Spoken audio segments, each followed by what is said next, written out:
Amigas y amigos de Cambiar de Ecuación, muy buenas tardes. Muchas son las desventajas que existen en la vida de nosotras las mujeres. A pesar de los logros alcanzados, el derecho a votar, a la educación, mayor acceso a trabajos, labores reservadas a los hombres, más espacios en la participación de la vida pública y en la toma de decisiones, solo por mencionar algunos. Oxfam, movimiento que trabaja para combatir la desigualdad y acabar con la pobreza y la injusticia, presenta algunos datos importantes con respecto a la desigualdad de mujeres y hombres en el mundo. 2/3 partes de los 781 millones de personas adultas analfabetas son mujeres. El salario de las mujeres en todas las regiones y sectores es un 24% inferior al de los hombres. En 153 países están vigentes leyes que aún nos discriminan económicamente. Solo el 24% de los escaños parlamentarios en el mundo son ocupados por mujeres y 1 de cada 3 mujeres sufre o sufrirá violencias machistas en algún momento de su vida. Esto significa que debemos trabajar para disminuir cada vez más las brechas que existen entre hombres y mujeres, que en el caso de México representamos el 51% de la población. Por eso hoy nos acompaña nuestra amiga Argelia Núñez, quien nos presentará su libro Las reinas no se rajan y que nos platica prácticamente las violencias que ella tuvo que padecer a lo largo de su vida para poder empoderarse. Lamentablemente, esta es una historia que se repite en todas las mujeres de México. Gracias por acompañarnos. Soy Adriana Dávila y esto es Cambiar de Ecuación. Empezamos. Hola, soy Argelia Núñez y soy autora del libro Las reinas no se rajan. Estoy aquí para hablarles de ello y pues hablando un poco de quién soy, pues soy una mujer mexicana preocupada y ocupada en la construcción de un mejor país y por eso he escrito el libro. Soy licenciada en educación primaria, tengo una maestría en administración y alta dirección y actualmente estoy estudiando Derecho en la Universidad Autónoma de La Laguna. También estoy cursando un diplomado en la UNAM. Tengo una asociación civil y he escrito un libro, tengo una empresa que más que una empresa yo digo que es una fuente de empleo para otras mujeres y para otras personas y dentro de mis posibilidades trato de contribuir a generar y a construir un mejor entorno, un mejor México para todas y para todos. Por eso estoy aquí.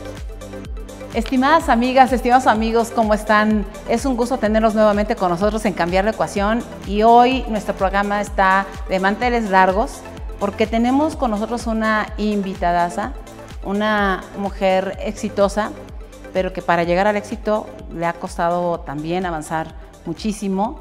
Ella es Argelia Núñez y hoy viene a presentarnos un libro cuyo título a mí me parece que es descriptivo.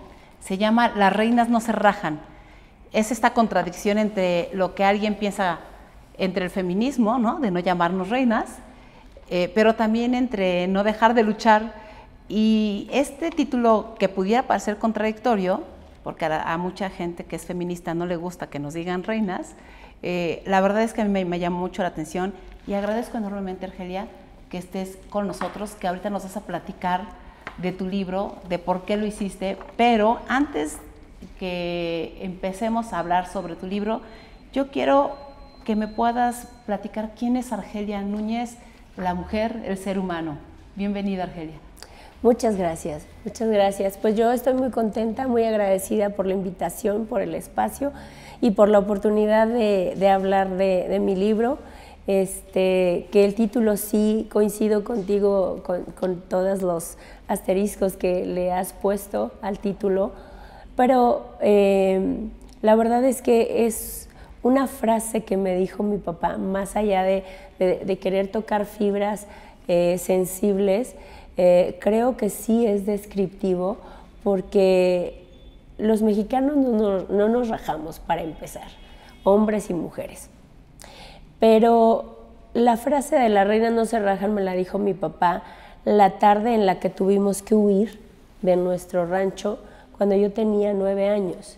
Y al lomo del caballo yo, asustada de la yegua en la que iba, yo creo que mi papá percibió el miedo que yo tenía por lo que implicaba la situación.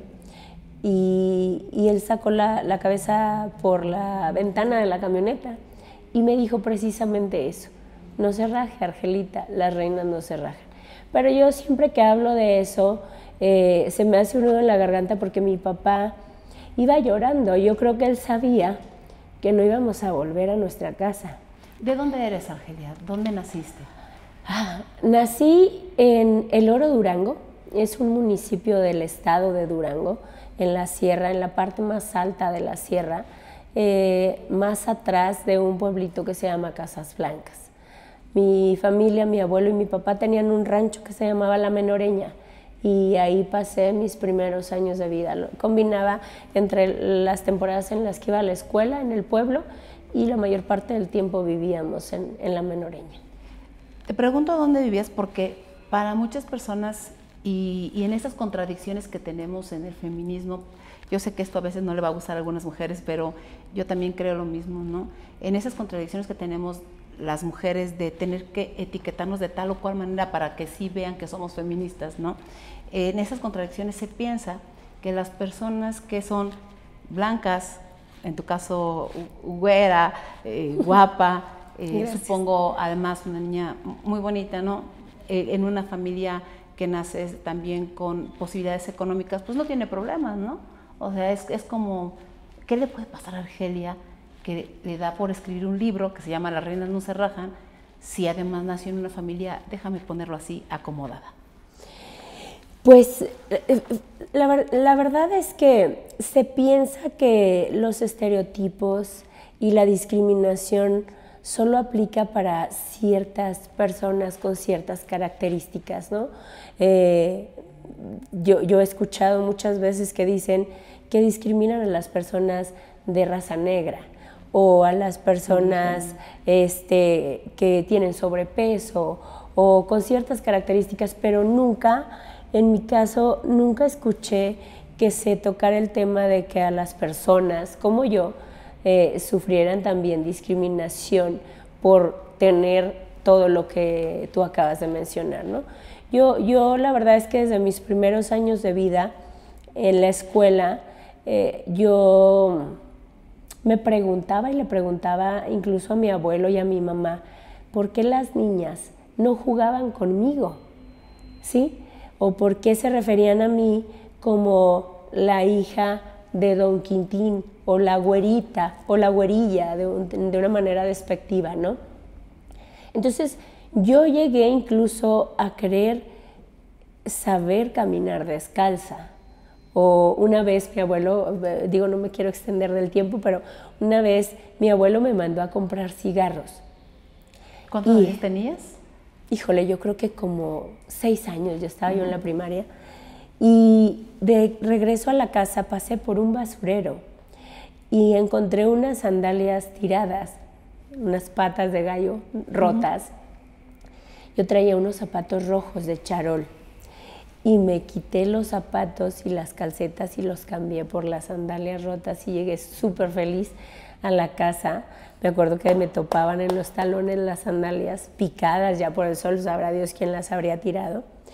Y cuando mi abuelo me vio tan feliz y yo le dije, mira abuelito, ya soy como las niñas de la escuela, ya van a jugar conmigo. Y me regañó, me dijo, ¿qué le pasa, chula? Vaya y recoja sus zapatos, la va a regañar su mamá, ¿no? Pero yo siempre platico de esa anécdota porque yo lo que quería era encontrar un sentido de pertenencia con las demás niñas, porque yo no entendía por qué no jugaban conmigo si yo no les hacía nada. Ahora, con el paso del tiempo, entiendo que pues hay estereotipos y que a las personas de piel clara y con el cabello rubio y con los ojos claros también se les discrimina. Y pues obviamente eso no terminó ahí. Mi tema con la discriminación y la situación de estereotipos pues continuó, ¿no? En la prepa, en la secundaria, y ya en el ámbito laboral todavía se hizo más agudo. ¿Por qué tuvieron que salir del municipio? ¿Qué fue lo que pasó que tuvieron que salir de ahí? Como en la mayoría de los ranchos, en la mayoría de las rancherías, de los poblados, hay siempre situaciones de rencillas familiares. En el caso de la nuestra, a mi papá le robaban el ganado. había dos familias grandes, una de ellas era la de nosotros, los Núñez, y a mi papá le robaban el ganado. Pero mientras mis abuelos vivieron, me refiero a los papás de él, cada vez que se perdía una vaca, mi abuelo decía, no pasa nada, hombre, es una vaca. Pobre Vicente, así se llamaba el patriarca de la otra familia, ¿no? Pero cuando mi abuelo muere, mis tíos mayores, los hermanos de mi papá, cuando se volvieron a perder las vacas, pusieron denuncias. Y como siempre pasa, ¿no? Cuando sucede un ilícito, se pone la denuncia y quien comete la falta, pues no le gusta, ¿no? Entonces, a raíz de las denuncias por el robo de ganado, se detonó una guerra entre familias que cabe mencionar, mi papá y mis hermanos nunca participaron. Pero de una u otra manera... Nos afectó porque la situación llegó a que los sobrinos de mi papá se peleaban con los otros a tal grado que un día, en defensa propia, el esposo de una media hermana de mi mamá, el borracho se pone agresivo y quiere matar a mi tío, al hermano de mi papá, y en defensa propia, mi primo lo mata. Entonces nosotros llegamos a estar en una situación en medio de dos familias. La viuda era mi tía y quien al defenderse la había dejado viuda era mi primo hermano. Entonces duramos un tiempo en la Menoreña sin poder salir por miedo a que nos atacaran. La violencia se hiciera mayor. Ajá, mi papá sabía que nosotros no teníamos nada que ver. Yo tenía 8 años cuando esto se detonó, pero no se calmaron las cosas nunca. Entonces mi papá decidió que nos teníamos que ir porque no iban a entender ni unos ni otros y nosotros estábamos justo en medio de los dos. Y por eso fue que nos fuimos de Casas Blancas, de la Menoreña. Previo a que iniciáramos la entrevista fuera de cámaras, platicas, tú estudiaste en una escuela rural, 6 Sí. niñas, 6 niños, como miles de niñas y niños que estudian en las escuelas rurales. Pero tú decidiste que tu origen, y yo siempre lo he planteado igual en lo personal, no es el destino, ¿no? O sea, el tema no es tienes una condición y forzosamente tienes que quedarte ahí. Cuando tú sales de ahí, tu padre te dice, Argelia, las reinas no se rajan. No, ¿qué te imaginaste? ¿Qué pensaste? ¿Qué pasaba por tu mente? Eras una niña. Antes de que se detonara esta situación de las familias ahí en Casas Blancas, pues sí, yo era una niña normal, dentro incluso de la discriminación que vivía con las demás niñas, pero sí estudié en una escuela rural, siempre lo digo, porque se ha convertido incluso en una necesidad para mí decir de dónde vengo, cuál es mi origen, tanto de mi familia como del lugar donde nací, porque muchas veces me ven como estoy y piensan que siempre he vivido en la ciudad para empezar, ¿no? Entonces, yo quiero decir que no había podido regresar, nadie de mi familia regresó a la Menoreña ni a Casas Blancas, pero yo me propuse volver hace algunos meses, luego de que mi papá falleció, y quiero decir que tristemente la escuela está igual, idéntica. Lo único que cambió fue el color, ahora está pintada de azul, pero es el mismo salón, las mismas bancas, carencias, la misma pobreza, las mismas carencias, el mismo cercado. Es más, podría decir yo que está peor, está más deteriorada. Antes decía escuela, primaria, tal, Benito Juárez, y ahora no dice Benito Juárez, tiene un dibujo de Benito Juárez. Es lo único, yo incluso tomé fotos. Eso nos habla del rezago educativo, de lo abandonado que está el sistema educativo nacional. Yo aprendí muchas cosas y mis deseos de estudiar los detonó mi abuela, la mamá de mi papá, que era una mujer muy culta. Pero, ¿me ibas a preguntar algo? Sí, justo por eso. El amor por el estudio te lo inculca tu abuela, pero debo entender que también para tu papá el tema involuntariamente en este patriarcado que nacimos, era las niñas no estudian. Sí, mientras mi abuela me inculcaba poesía, oratoria, arte, música, estudio y demás, mi papá se le empezaban a prender los focos rojos porque él decía que las mujeres cuando salíamos de nuestra casa nos exponíamos a que nos lastimaran. Entonces me decía, no, mija, usted no tiene que estudiar, usted se va a casar, usted tiene que ser una niña muy buena, educarse, aprender lo que su mamá le enseñe y al final de cuentas usted se va a casar. Entonces es un tipo de violencia que obviamente mi papá nunca se imaginó que dentro de su amor y su deseo de protegerme pues estaba efectuando, ¿no? Porque yo le decía, no, es que yo sí quiero estudiar, pero es que usted tiene que ser como su hermana. No, papá, yo sí quiero estudiar. Eres la séptima de 7 hermanos. Soy la séptima de 7 hermanos y la tercera niña, la última de todos. Y mi hermana no estudió, la mayor falleció. Entonces, mi hermana, la de en medio, no estudió porque cuando ella quiso estudiar, no le encontraron un lugar en un internado a través del sacerdote que era amigo de mis papás. Y entonces se le pasó el tiempo de estudiar y ya no estudió. Entonces tuvo que prepararse para ser una buena esposa. Una excelente esposa y lo es, y una excelente madre de su hijo. Y ella es productiva y todo, pero desde su casa. Entonces yo vivía una lucha con mi papá porque mi adolescencia me la pasé insistiendo en que me dejara estudiar. Cuando terminé la primaria, de hecho la primaria la terminé en ese tiempo de andar de nómadas después de salir de Casas Blancas. La terminé en una escuela que se llama Unidos Venceremos, en un pueblo cerca, entre Parral y el Palmito. Y cuando ya terminé la primaria, mi papá me insistió, incluso dejé de estudiar un año, para cuando llegamos ya a Durango, a las afueras de Durango, donde mi papá decidió que nos asentáramos, me insistía que no estudiara, me decía, no, hija, hombre, mira, ya se pasó el tiempo, ya no, ni siquiera la secundaria, ¿no? Pero yo insistía y me apoyaban mis hermanos, les lloraba, les suplicaba, los chantajeaba, todo, ¿no? Y entonces accedió a que yo estudiara la secundaria. Y lo mismo sucedió en la preparatoria, y pues en la preparatoria me casé. Eres muy joven de todos modos. Ay, Tienes 43 años. Uno pudiera imaginarse que alguien que nace en los años, tú naciste en el 70, en el 78. En el 78, que alguien que nace ya en ese tiempo, ¿no? El acceso a la educación es más fácil, pero pues es la realidad de muchas mujeres en este país, incluso hoy, en esta época, ¿no? ¿Y qué fue lo que sucedió para que te casaras? ¿Hubo un proceso de resignación? ¿Te enamoraste? Y dijiste, bueno, entonces a lo mejor sí puedo solo dedicarme a mi casa. Yo creo que fue una suma de todo.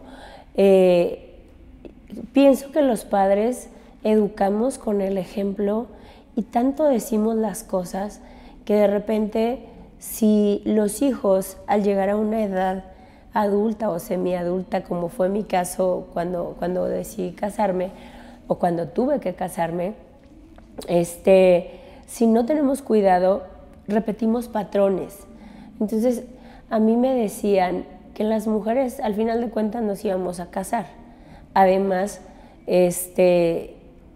cuando educas a los hijos de una manera tan sobreprotectora, no les das chance de que aprendan a adaptarse, a elegir, a defenderse. Entonces, yo llego a la preparatoria totalmente de rancho, porque yo estudiaba de lunes a viernes y los viernes nos regresábamos al rancho. O sea, yo no iba al cine, yo no iba a las discotecas, yo nunca fui a hacer tarea de equipo a la casa de una amiga.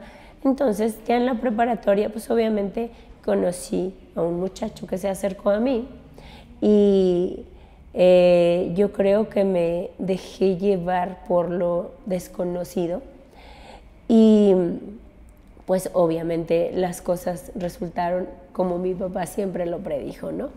al final de cuentas. Solo en ese momento, porque al final cuando creo yo que ya has tuve conciencia avanzado. de que tú puedes decidir qué hacer con lo que tus padres intentan hacer contigo, entonces ya empecé a tomar decisiones de manera más consciente, porque incluso la decisión de casarme, porque salí embarazada,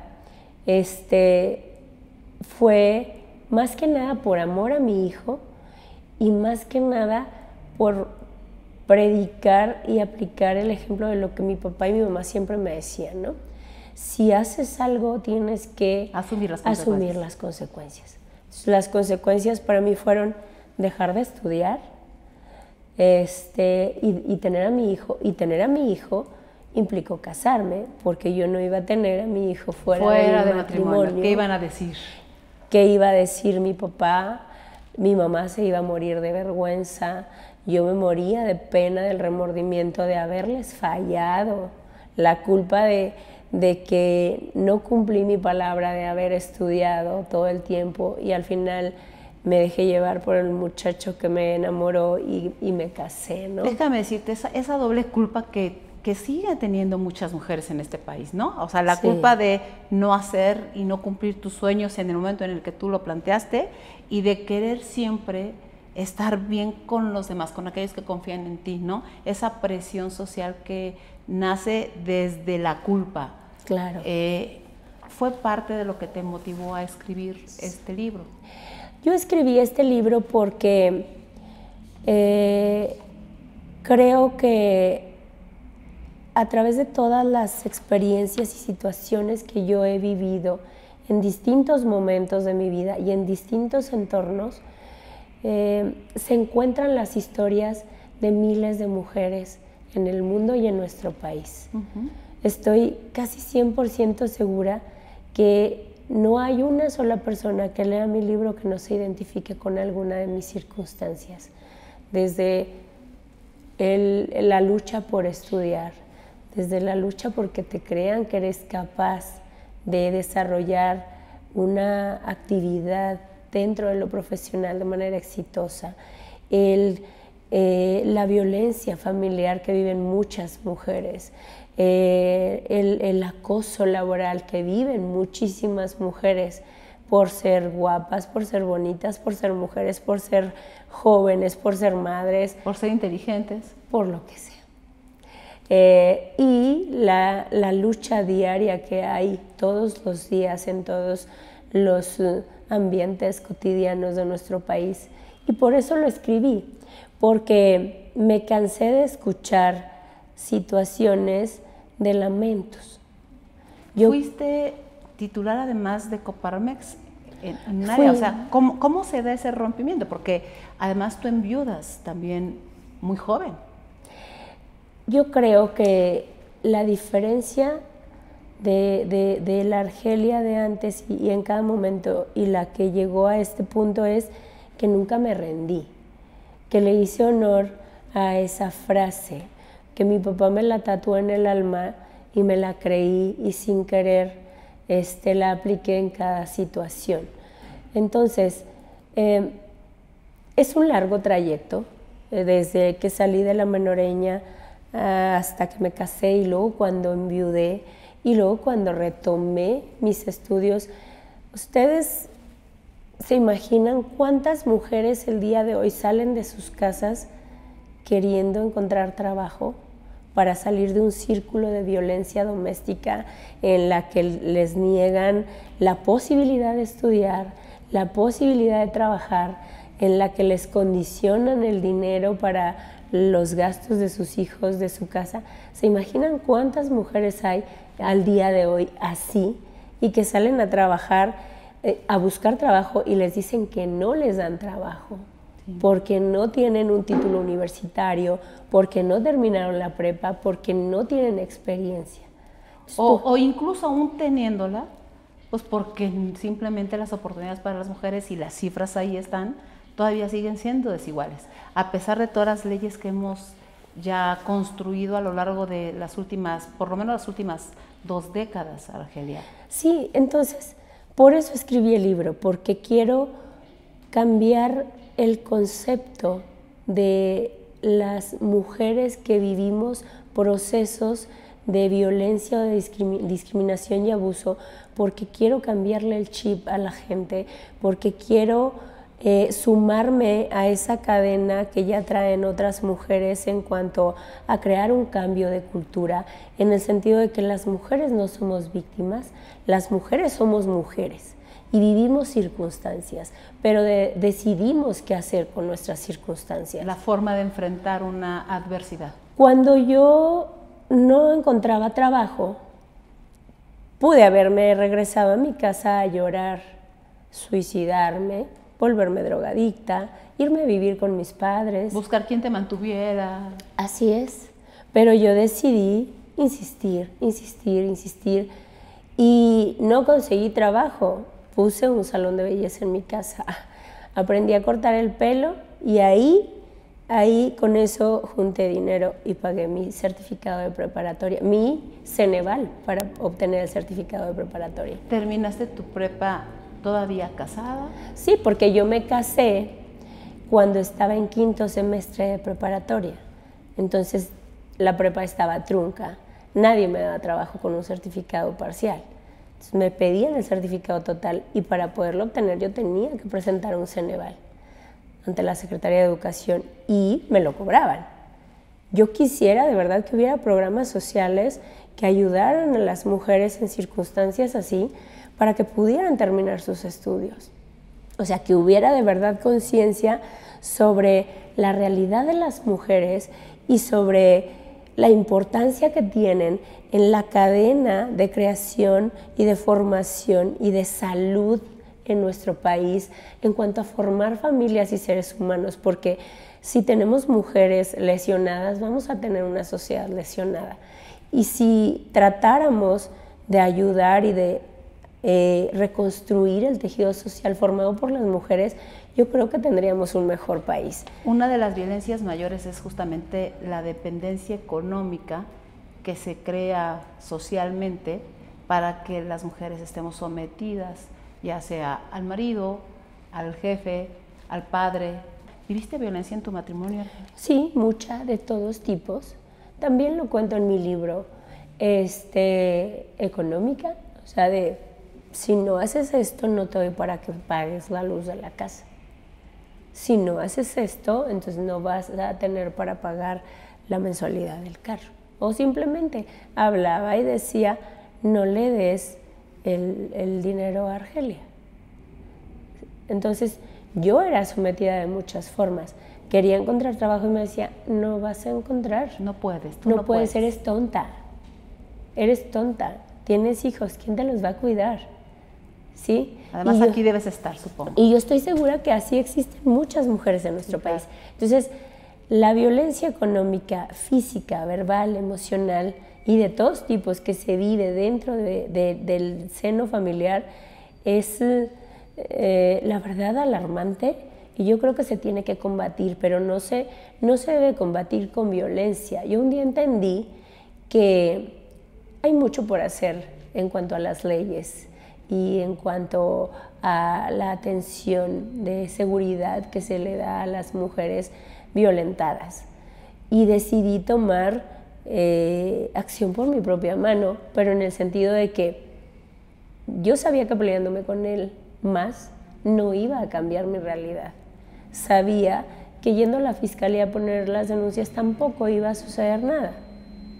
Yo entendí que el cambio lo tenía que hacer yo, que tenía que salirme de ese círculo y aunque me costara mucho trabajo, todos los días, pues tenía que intentarlo. Y así lo hice hasta que me separé y empecé de cero, o sea, desde poner el salón de belleza en la casa, juntar para el examen Ceneval, tener el título de preparatoria y con eso poder conseguir un trabajo en todo el tema de ventas. Yo le aposté a las ventas porque pues por algo tenía que continuar haciendo. Y la verdad es que descubrí que todos somos vendedores, como dice por ahí un título de un libro. Vendes tu experiencia, vendes tus conocimientos, vendes tu habilidad y si no te dignificas en cuanto a tu inventario, pues entonces, pues hacia dónde vas, ¿no? Y las ventas me llevaron a trabajar en una organización pues muy importante en el país, en la Coparmex. Empecé en Coparmex Durango. Un año después me ofrecieron la dirección general de Coparmex Laguna. Y ahí estuve 9 años como directora.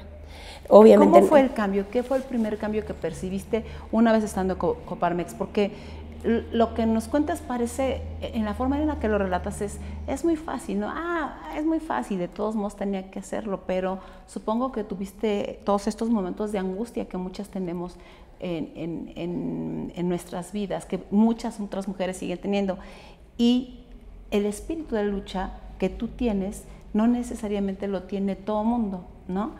¿Qué hacer y cómo te diste cuenta del principal cambio en tu vida en esa etapa en donde dijiste, sí traigo un espíritu de lucha, sí traigo un espíritu de no rajarme? Yo creo que, siempre lo digo, cuando una mujer es violentada o es vulnerada, creo que de repente hasta el amor propio desaparece.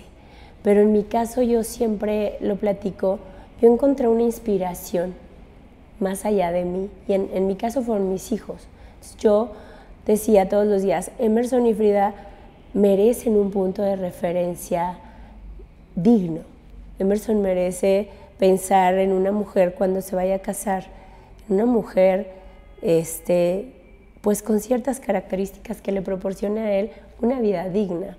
Y Frida merece también pensar en una persona, en una mujer a la que quiera imitar, pues diferente, no derrotada, no triste, no... Resignada. Así es. Entonces por ellos lo intentaba, pero no fue fácil. No fue fácil querer buscar trabajo y no encontrar. No fue fácil encontrar trabajo y vivir un mundo de discriminación y acoso, porque desde el jefe, mala onda, misógino, abusivo, el sueldo tan precario, los horarios tan difíciles, el que te ponen a hacer muchas cosas que no están dentro de tus... las burlas de los compañeros, por ejemplo, había compañeras que me decían, Argelia, es que eres una tonta, porque te ponen a conseguir citas, te ponen a hacer memorándums, te ponen a organizar eventos, y tú eres coordinadora de capacitación y te pagan lo mismo, abusan de ti, no deberías dejarte, ¿no? Pero yo creo que ahí es donde yace lo que decides hacer con lo que te pasa. Yo decidía, sí oía lo que me decían, sí estaba consciente de que me ponían a hacer cosas que no estaban dentro de mis funciones, pero yo ahí aplicaba una frase que mi mamá siempre me dice. Mi mamá siempre dice que una acción tiene 1000 caras y que siempre hay que verla por la más bonita. En el caso de lo que yo vivía, la más bonita era que yo estaba aprendiendo. Pero no dejaba de dolerte, Argelia, porque sí, pareciera ser que cuando uno platica eso, hay quienes piensan del otro lado que nos ven, pero no duele. Y sí, duele mucho. Sí, duele mucho tomar decisiones. ¿Lloraste muchas veces? Muchas veces. Muchas veces me salí de la oficina llorando y me desahogaba y regresaba. Muchas veces me bajaba del camión y antes de entrar a la casa lloraba por minutos y me limpiaba las lágrimas y entraba y les decía a mis hijos que todo estaba bien. Muchas veces abría los ojos y decía, Dios mío, otra vez amaneció. Pero nunca me rendí y yo creo que eso hace la diferencia. En el caso de la violencia y el abuso laboral, yo siempre decía, yo me estoy quedando con lo mejor, estoy aprendiendo. Yo no sabía manejar una máquina, una computadora, yo no sabía esto, yo no sabía aquello. Esa es mi ganancia, ese es mi inventario. Y cuando solicité trabajo en Coparmex Laguna, pues obviamente todo lo que para los demás había sido abuso y para mí había sido inventario positivo, se reflejó porque me dieron la dirección general. Entonces, creo que mi libro es un mensaje, un recordatorio, una invitación muy clara para todas las mujeres en el sentido de que pueden ellas, a través del estudio, del aprendizaje, de la autonomía económica, salir adelante. La verdad es que no fue fácil. Yo empecé trabajando, como ya lo dije, en mi casa, luego vendiendo publicidad. En mi libro van a encontrar relatos de cómo viví abuso desde el primer trabajo, vendiendo publicidad para una revista, luego ya como trabajadora en Coparmex Durango y luego ya como directora. Pero la verdad es que yo le di un giro a las circunstancias y creo que la mejor manera de combatir la violencia, el abuso y la discriminación es haciéndonos más fuertes. Pero déjame preguntarte, ¿por qué las mujeres en este país tenemos que resignarnos a que ese tiene que ser el camino para el aprendizaje? O sea, tiene que dolerte para aprender. Y me gusta mucho que tú planteaste al principio, y cuando empezamos a platicar sobre tu libro y te invitamos a que aquí lo presentaras, dijiste, yo no quiero que las mujeres nos veamos como víctimas, ¿no? Somos un país de muchas víctimas, y en los últimos tiempos, por lo menos en la última década, y especialmente en los últimos 4 años, hemos tenido muertes cada vez más violentas de mujeres, que se supone somos más empoderadas ahora. Hemos tenido más violencia contra nosotros, que se supone que hay más leyes que nos protegen. Hemos tenido, creo que, una exposición mayor a lo que creemos y una crítica mayor a lo que pensamos, a pesar de que ya hay un marco jurídico que aparentemente nos comprende, porque el feminismo ya está y nadie lo va a quitar, ¿no? ¿Por qué pasar por esa experiencia dolorosa? ¿Es una elección? No, creo que es una cultura, es una cultura muy arraigada, más en nuestro país que en algunos otros, y creo que si bien es cierto hay una lucha desde hace mucho tiempo y que se habla del feminismo, que se habla de la inclusión de las mujeres, de la equidad, que se habla de que ya se nos da más visibilidad y que incluso muchas mujeres ya ocupan cargos públicos, creo que la violencia sigue y creo que no tendría que ser que nos cueste ni que nos duela, pero lamentablemente es así, y yo he decidido no concentrarme en el lamentablemente, porque creo que aquello a lo que le pones más atención es lo que más tienes. No digo que cerremos los ojos a la realidad, okay. Digo que nos concentremos en que el control de nuestra vida esté en nosotros. Yo podría, a lo mejor ni siquiera haber llegado aquí, podría no haber estudiado, porque cuando empecé a estudiar los profesores me decían, ríndase Núñez, usted no puede ser madre soltera, no puede trabajar, no puede tener hijos y no puede venir a estudiar los sábados y los domingos. Pero creo que el dolor y la discriminación y las circunstancias de abuso que vivimos las mujeres permanece primero por la parte de los agresores, ¿sí? Y segundo por el enfoque que le damos las mujeres. Y quizá por la falta de atención de una política de prevención. Es que es la suma de todos. Yo creo que tendría que haber mejores políticas públicas de atención, de educación, de fortalecimiento, de cuidado a las mujeres. Tendría que haber un cambio social en las personas, que esto que estamos hablando tú y yo lo hablaran en las familias, lo hablaran con las hijas, con los hijos, que tendría que haber un cambio también dentro de los esquemas laborales. No tendría que estarse defendiendo o atacando o poniéndose el pie. Yo creo que tiene que ver más que nada el tema cultural, la cera, la esencia de los humanos, del ser humano. Déjame regresar un poquito a algo que comentábamos al inicio, porque yo empecé preguntándote cómo era tu mamá. Y yo creo que fuiste muy afortunada de tener una mamá como la que tienes, como yo, como muchas mujeres que vemos a madres que desde sus perspectivas y desde sus trincheras hicieron cosas por nosotras, ¿no? pero tu mamá sí asumió el rol femenino de ser el ama de casa. Y yo te preguntaba, ¿y tu mamá era feliz? Y me decías, sí, y esa felicidad, me la explicabas. Platícanos un poquitito de eso, porque creo que es importante entender ese rol que juegan estas personas, que no eres tú, que no soy yo, que no es tu generación, que no es mi generación, pero que hicieron un camino que, a pesar de lo que pudiera parecerse de una madre abnegada, de una madre, llamémosle, resignada a esa vida, lograron tener hijas que vivieron otro tipo de vida o que lucharon por otro tipo de vida. Sí, mi mamá afortunadamente todavía vive, tiene 81 años.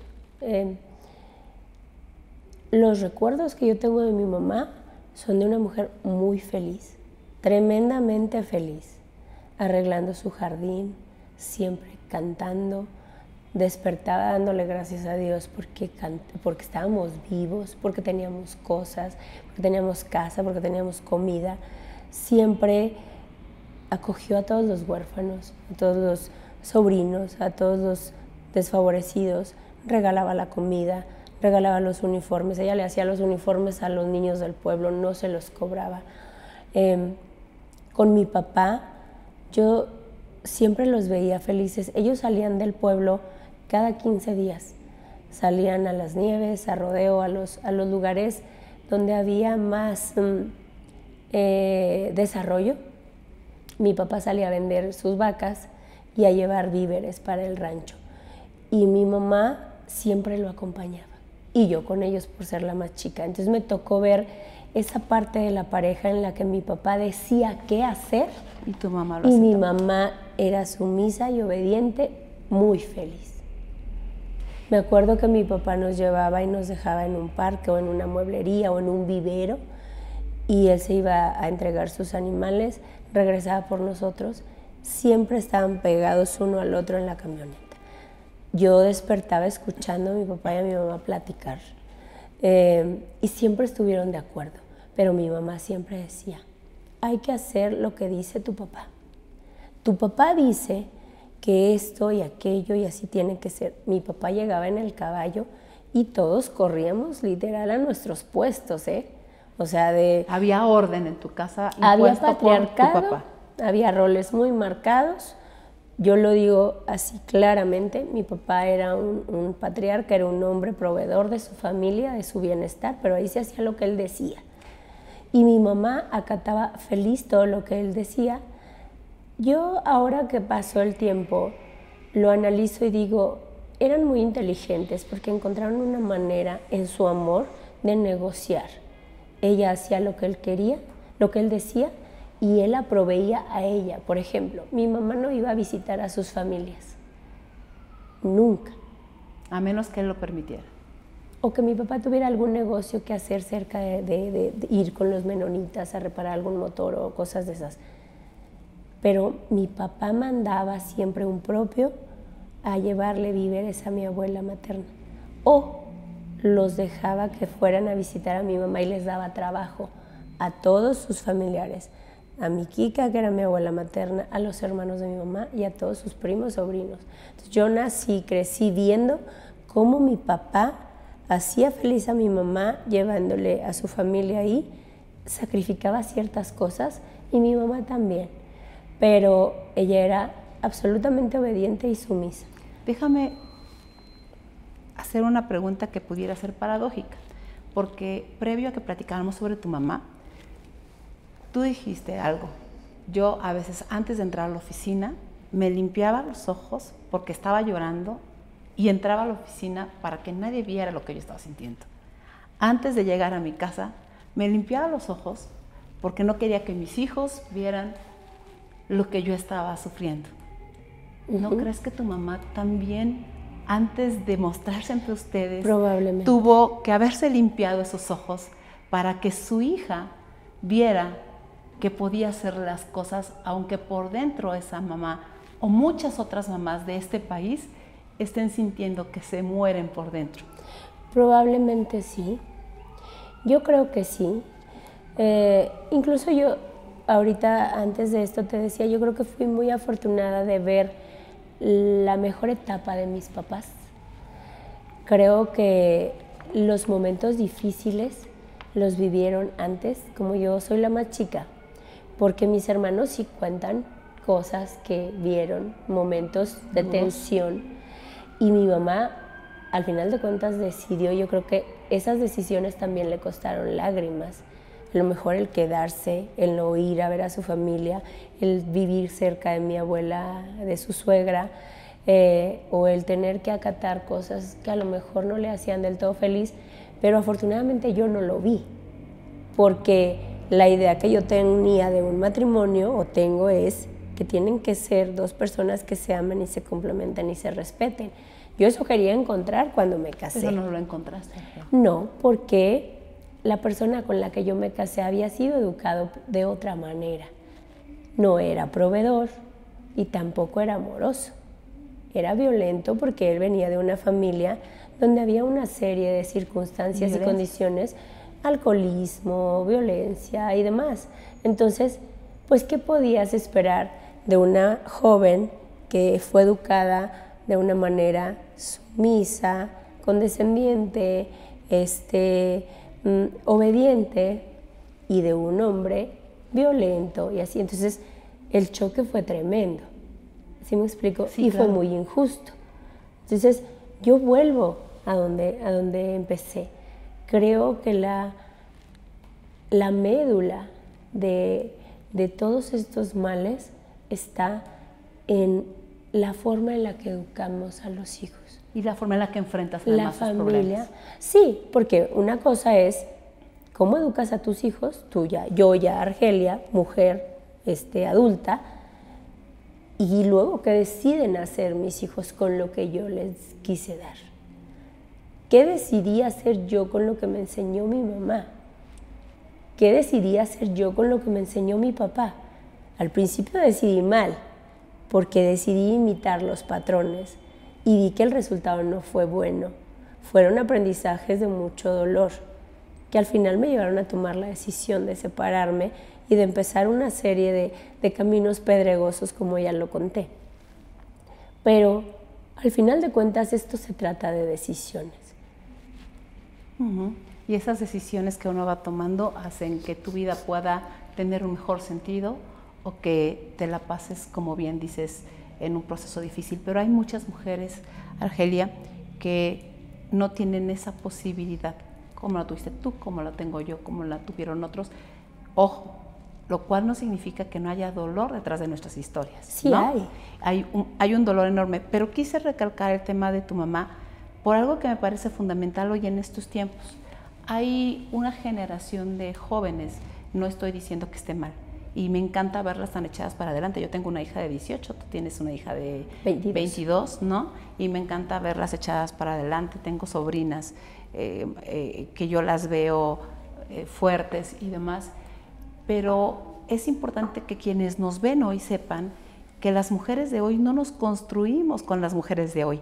Es decir, que no pasa, que no todo lo que está sucediendo hoy en estos avances que tenemos legislativos, incluso laborales, incluso lo que tú nos cuentes en tu libro, que ahorita vamos a poner todos los datos para que sepan cómo adquirirlo, en fin, pero que esta historia de vida que tú cuentas tiene detrás de sí mujeres que tuvieron un rol distinto, pero que gracias a esas mujeres hoy quienes nos decimos feministas podemos seguir luchando, y que estas nuevas generaciones tienen que entender que no empezamos hoy, que empezaron miles de mujeres antes que nosotras aguantando cosas, ocultando otras, yo digo resistiendo otras para que las reinas no se rajen. Sí, yo creo que yo tengo una hija y ella sí se manifiesta como feminista de manera muy abierta, clara. Sí. Yo no sé si yo soy feminista. Ella dice que yo soy feminista para mis tiempos. Que porque el querer estudiar y el revelarme a través del estudio y la productividad y todo esto fue un acto feminista o fueron decisiones feministas. Yo lo traduzco a la esencia de las personas. Claro. Yo creo que el feminismo es una corriente y un camino que las mujeres han encontrado y hemos encontrado para cambiar circunstancias injustas. Es correcto. ¿Sí? Esa es la definición que yo le doy.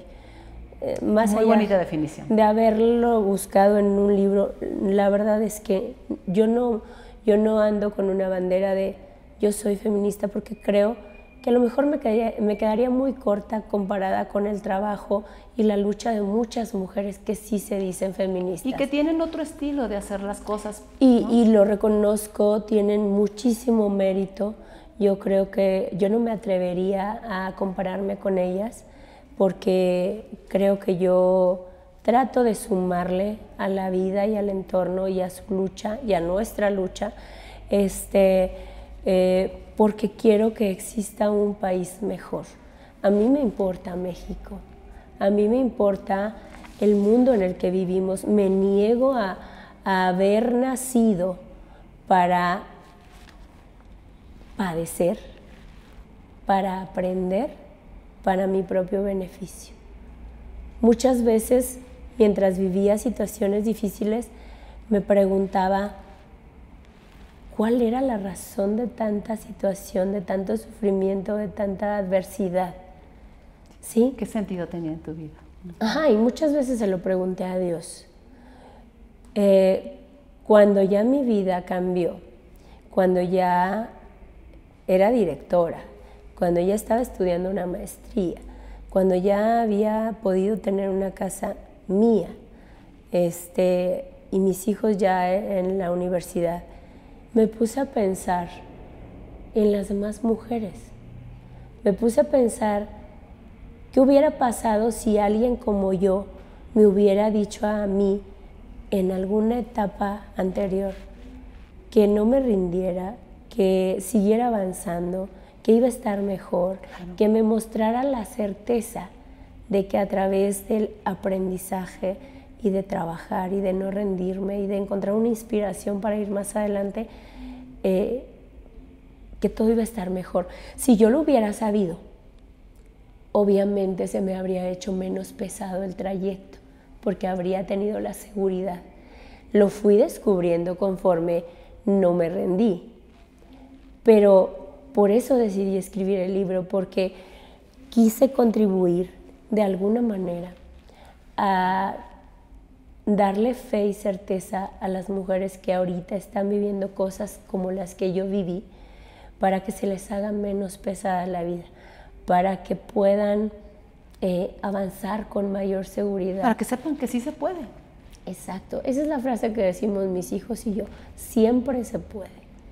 Fíjate que me gusta el enfoque que das, y creo que el hecho que tú estés con nosotros aquí, porque estamos platicando de ti, que finalmente todo esto viene en tu libro. Uh-huh.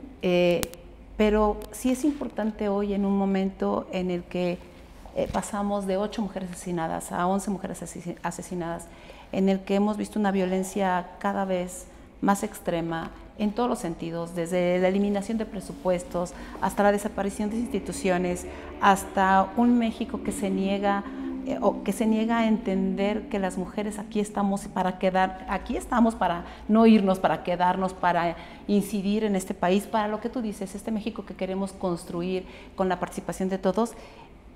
Y déjame hacer una analogía que hacía mi madre de los dedos de la mano. Las mujeres somos así, distintas. Las hay las que se manifiestan con más fuerza, como tu hija o como la mía, que pueden tener diferencias contigo y conmigo.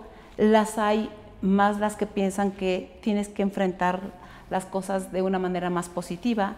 Las hay quienes sienten que no hay una salida, pero que desde sus trincheras siguen trabajando. Las hay quienes son a favor de la vida y quienes dicen que nuestro cuerpo es nuestro y podemos hacer con él lo que queramos. Las hay de todo, somos distintas. Y tú con este libro, esa es la lección que quieres dejarle a las mujeres de este país. Oigan, no se rajen. Y sí somos reinas. Sí somos reinas. Yo creo que en mi casa yo era la reina porque mi papá me veía como una reina. Yo era su más preciado tesoro, ¿no? Y tú ves a tu hija como una reina, supongo. Sí, yo le digo ahorita que es mi princesa, pero porque siempre, es que hay una frase de Frida, pero luego después la cuento. Yo creo que sí somos reinas, y somos reinas porque merecemos. La gente piensa que el ser reina es estar sentadita así. Y tienes tu corona, ¿no? Y tu corona y ya, mandas y pides y ya. Yo creo que el ser reina nos demanda acción, decisión y voluntad. Correcto. El ser mujeres nos demanda también acciones, decisiones y voluntad. Y dices bien, tampoco solo para uno, ¿no? Ajá, o sea, la gente piensa que ser mujer, pues es porque nacimos de cierta forma, ¿no? Yo creo que una mujer es mujer cuando sus decisiones y sus acciones evidencian que se conduce como una mujer. ¿Me explico? Sí. Pero una mujer que contribuye a tener una mejor sociedad y un mejor entorno para todos. Yo creo que las mujeres somos formadoras por naturaleza y tendríamos que hacerle honor a lo que decimos que somos. Fíjate, Argelia, que me gusta mucho cómo describiste tu mamá cuando dices, ella era feliz, y luego hicimos esta revisión de, era feliz a su manera y guardaba sus lágrimas para sí, como las guardas tú, porque hoy tendemos mucho a juzgar a lo que es distinto a nosotros, ¿no? Es cierto. Tú no seguiste el patrón de tu mamá, pero no la criticas, no la calificas, no la culpas, no te ensañas con ella por pensar de esa manera. Y esa es una gran lección para todas nosotras, es decir, entender que somos tan distintas, que ellas tuvieron un momento, tú tienes otro, nuestras hijas, nuestras nietas tendrán otro, y que no criticar a la otra por cómo actúa es importante. Me parece que es una de las lecciones más bonitas que dejas en este libro. Sí, creo que volvemos al tema de las decisiones, no quiero redundar sobre eso, pero sí. Es importante. Creo que la gratitud es algo que tendríamos que aplicar todos los seres humanos por ser seres humanos. Entonces, yo le agradezco mucho a mi mamá lo que me pudo dar. Claro. Yo decidí quedarme con lo mejor que me dieron mis padres en vez de estarme lamentando o de estar resentida por lo que no me dieron. Nunca me comparé con otras niñas, ni nunca hice cuentas de lo que no me dieron o de lo que me hubiera gustado que me dieran. Mi hija a veces me dice, tú has hecho mucho porque tú tenías muy pocos elementos, mamá, y sin embargo avanzaste y construiste y hiciste. Porque yo a ella respeté que quisiera estudiar, la apoyé, la ayudé a que se fuera lejos de mi casa, aunque estuviera muy chica, aunque tuviera 17 años. Le he dado todos los elementos, la he provisto de todo, la escuela, el auto, la casa, todo lo que ha necesitado. Lo que está a tu alcance darle, como muchas otras. Apoyo, escucharla, respetarla, hacerme a un lado, dar un paso atrás. Porque yo siempre he querido que el día que ella llegue a un punto en el que haga un avalúo de su inventario, no diga, es que mi vida está así porque mi mamá no me dio esto. Y lo digo porque yo lo llegué a escuchar incluso de mis hermanos o de gente cercana de mí. Es que si mi papá me hubiera dado, si mi papá me hubiera permitido, si mi papá no hubiera hecho, no hubiera dicho, no es mi caso. Yo siempre digo que qué bueno que mi papá fue duro conmigo porque me retó a sacar lo mejor de mí. Qué bueno que mi mamá fue una mujer amorosa porque con su ejemplo me enseñó. Mi mamá dice que siempre hay que dar lo mejor que tenemos, no lo que nos sobra.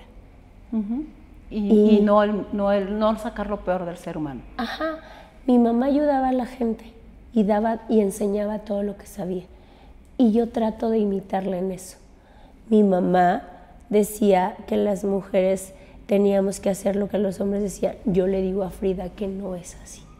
Tú decides qué haces con lo que tienes, ¿no? Claro. Generalmente terminamos nuestras entrevistas con una serie de conceptos que te pregunto y tú das una respuesta rápida, pero no quiero terminar así contigo porque me parece que hay una lección importante en todo lo que nos has dicho, Argelia. En las decisiones que las personas toman, tú puedes optar el camino, y personas como tú que hoy están empoderadas, o personas como otras que tienen otra forma de pensar que también están empoderadas, no estaríamos, y especialmente las mujeres, en la condición de guardarnos lo que sabemos o lo que tenemos solo para nosotras, más en un momento en el que hay otras mujeres que están buscando de dónde asirse porque no encuentran la salida. Y yo quisiera sobre eso plantearlo, porque leer un libro que habla sobre cosas que sí suceden, que son reales, que te hablan de discriminación, de violencia, pero desde la perspectiva de la lección que quieres dejar, no es fácil. Generalmente es mejor relatar una visión desde la parte de la victimización, porque eso reditúa a mucha gente, vende, ¿no? Vende, llamémosle, ¿no? Pero yo creo que tu caso concretamente y lo que nos has venido platicando ahorita tiene una lección más allá de eso. Creo que aunque eres buena vendedora, porque eso es lo que lograste hacer y además tienes muchas cualidades en ese sentido. Gracias. La lección más importante no es a corto plazo. Sí, me decía, yo cierro con esto. El día que presentamos el libro, Lázaro Ríos comentó varias cosas al respecto. Lo leyó, me hizo el favor de leerlo antes de la presentación, incluso antes de aceptar ser el presentador de mi libro.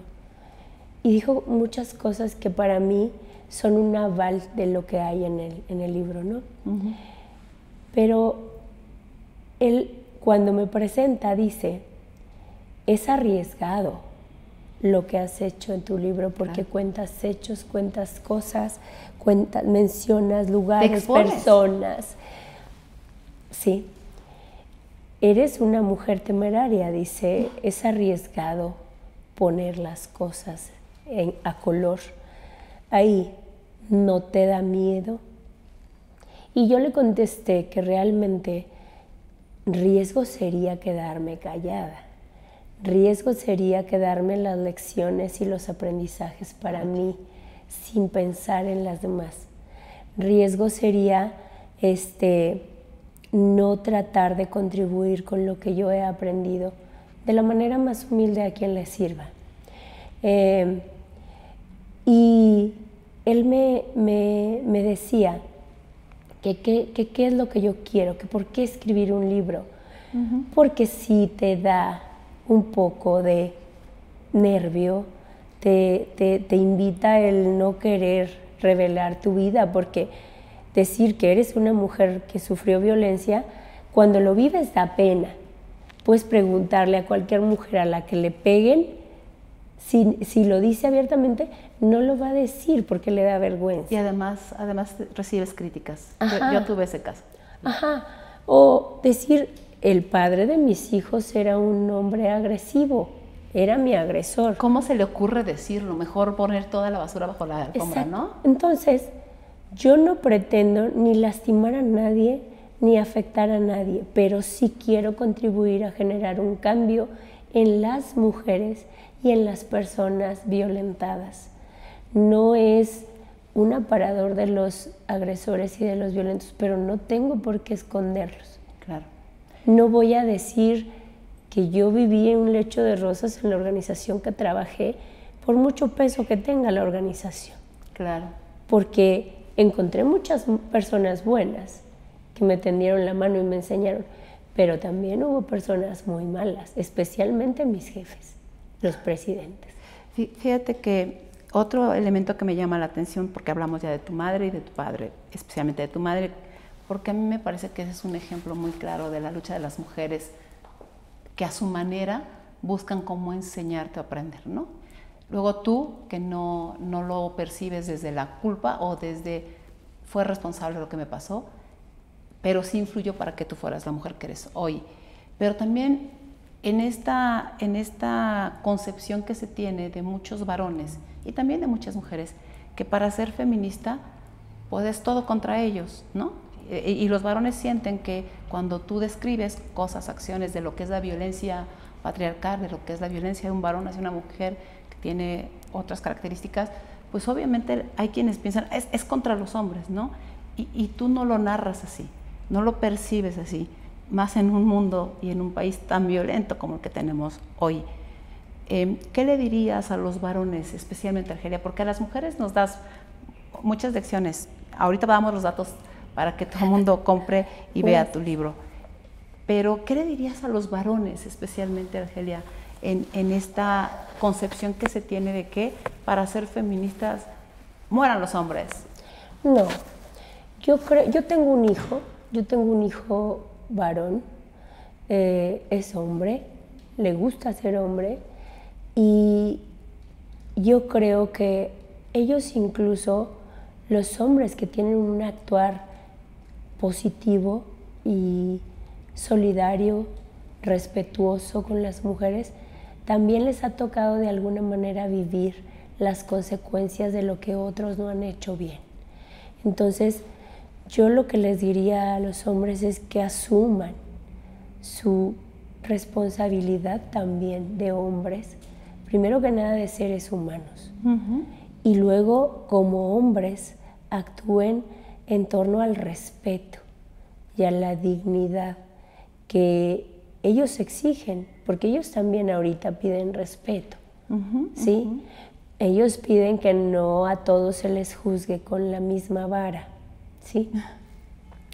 Entonces, creo que lo mejor para México es que existan hombres justos, que existan hombres respetuosos, que existan hombres con la voluntad de hacer lo que a ellos les gusta que les hagan.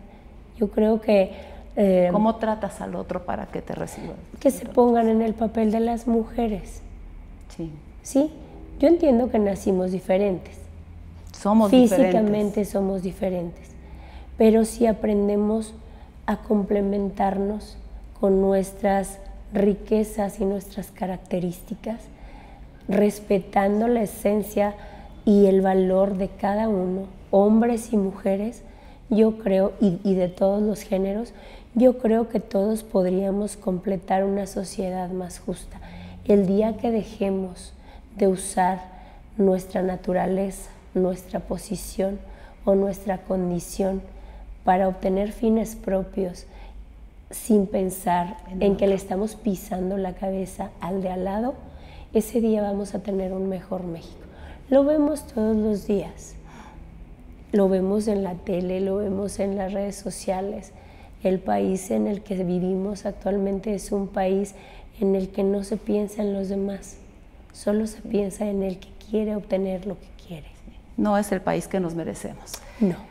Híjole, la verdad es que me encantaría seguir platicando contigo. Te vamos a invitar en otra ocasión para hablar de otros temas además del libro. Muchas gracias. A ver, Argelia, dinos, ¿dónde podemos adquirir, quienes nos están viendo, dónde pueden adquirir tu libro?